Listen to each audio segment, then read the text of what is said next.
नमस्कार, माझे नाव आरुषी गणेश पाटील. मी इयत्ता 4थीत शिकते. माझ्या शाळेचे नाव मराठी विद्या मंदिर मौजे सत्तेवाडी. आज मी तुमच्या समोर एक नाट्यकरण सादर करून दाखवणार आहे. त्याचे नाव आहे दातांची निगा.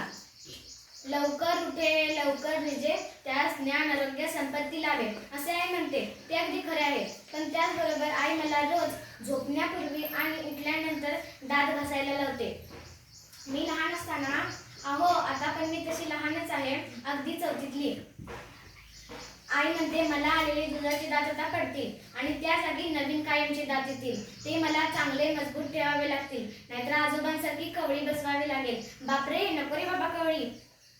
म्हणून मी रोज सकाळी आणि रात्री ब्रशने दात घासते. आळस नाही हो करत.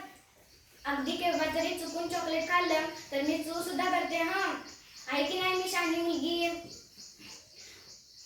दात चांगले राहतील तर आपले आरोग्यही चांगले राहते. म्हणून आपण सर्वांनी दातांची निगा करूया, निरोगी राहूया, गोड हसूया. धन्यवाद.